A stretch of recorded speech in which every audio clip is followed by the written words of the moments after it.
আপনি কি মনে করেন আজিজুল বারী হেলালের যে বক্তব্য, উনি বলছেন যে জামায়াত এবং এনসিপির লোকজন ক্ষমতায় ব্যাপকভাবে আছে, প্রশাসনে ব্যাপকভাবে আছে, এটা থাকলে তাদের লাভ, তারা গুছিয়ে উঠতে পারেনি, যার কারণে তারা এটা বলছে, হয়তো বা সময় চায়। আপনার ব্যাখ্যা কি এখানে? ধন্যবাদ হেলাল ভাইকে আবারও। আমি কয়েকটা ক্যাটাগরিক্যালি কতগুলো বক্তব্য। একটা বিষয় আপনি আনছেন যে পাটোয়ারি, জি, তিনি পরিষ্কার বলছেন ফেব্রুয়ারিতে নির্বাচন হবে না কিংবা হইতে দিবে না, এই ধরনের একটা কথা আছে। এটার মানে পরিষ্কার একটা বার্তা, সেটা হলো যে তারা মনে করে যে বিপ্লব বলেন আর অভ্যুত্থান বলেন সেটা এখনো চলমান। জি, চলমান বলি এটা বলছে। দুই, কেন চলমান তারা রাখতে চায় সেটাও বলি। আপনি কল্পনা করেন, হাইপোথিসিস কল্পনা করেন, একেবারে কল্পনা। ধরেন কালকে সকালে ঘুম থেকে উঠে দেখলাম যে আওয়ামী লীগ ক্ষমতায়, এটা কথার কথা, হাইপোথিসিস। আপনি বলেন তো সবচেয়ে বিপদগ্রস্ত হবে কারা? যারা বিপ্লবী নেতৃত্ব দিচ্ছে তারা। কারা তারা? এই এই ইয়েরা সবাই কিন্তু বিপ্লবের নেতৃত্ব দিছে, কিন্তু সবচেয়ে বেশি বাটে পড়বে পাটোয়ারি গংরা, যারা এনসিপি করে।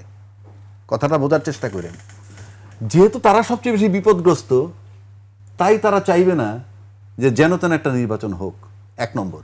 দুই নম্বর, ভাই আরেকটা কথা বলছে, আমি বলছি বিএনপি জিতবে, উনি বলছেন যে না এত চ্যালেঞ্জিং হবে। ইয়েস, চ্যালেঞ্জিং হবে যদি পিয়ার সিস্টেম হয়, তাহলে চ্যালেঞ্জিং হবে।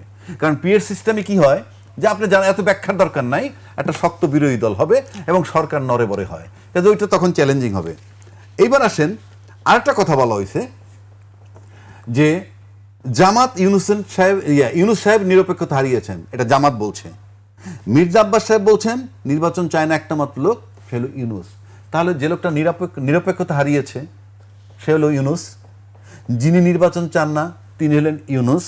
কিন্তু ইনফ্যাক্ট ইউনুস সাহেব কিন্তু তার দায়িত্ব শিফট করে দিছে একটা নির্বাচন কমিশনের কাছে, এবং অনেক জায়গায় তার টকশোতে বলে একটা অবাধ সুষ্ঠু নিরপেক্ষ নির্বাচন হবে, যদিও প্রশাসন সেই পুরনো, সেই 16 বছরের পুরনো প্রশাসন, 5 তলাটা 7 তলায়, 7 তলাটা 9 তলায়, প্রশাসন সেই পুরনো।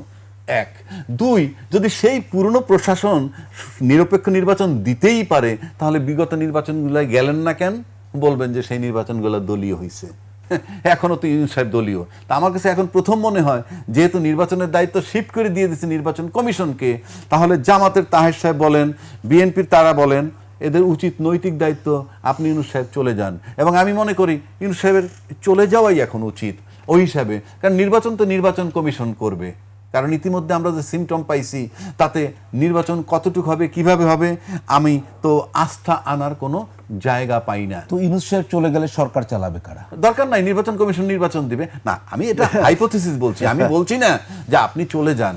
এখন উনি নির্বাচনের যেহেতু তফসিল দিয়ে দিছে, রাষ্ট্রের রুটিন কাজ করুক, নির্বাচন দেখ, ফলাফলকে আমরা দেখতে চাই। তবে আমি আপনাকে আবারও বলছি, যে যত কথাই বলুক, আপনি যদি ওইরকম গয়রহ সেই আগের মতো একটা সাবেক নির্বাচন দিয়ে চলে যান, ইউনুস সাহেব চলে যায়, নির্বাচন না দিতে পেরেও যদি চলে যায়, আমি বললাম এই হেলাল ভাইরা যত সহজ মনে করতেছে, এত সহজ না। কেন সহজ না?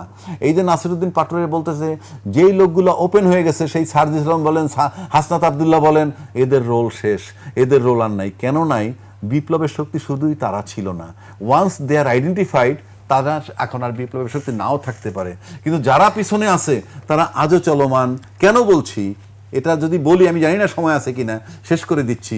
সেটা হলো আপনার যে 57 জন বিডিআর হত্যা হয়েছে, তার ফ্যামিলি, তার আত্মীয় স্বজন, গোষ্ঠী জ্ঞাতি, এবং তাদের গ্রাউন্ডে যে 250 অফিসার চাকরি হারাইছে তারা, এবং অন্যান্য রিটায়ার্ড অফিসার যারা আছেন, বিডিআর যারা আটক ছিল, আপনি সবই কিন্তু ভিকটিম।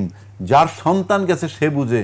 আপনি জানেন না যে একটা লোকের লাইফ যখন শেষ হয়ে যায়, একটা লোক তখন 5000 লোকের মতো শক্তিশালী হয়ে যায়। এটা মাথায় রাখতে হবে। আর যারা এখন আছে নানান কৌশলে, তাদের মোরাল কারেজ প্রতিদিন শেষ করতে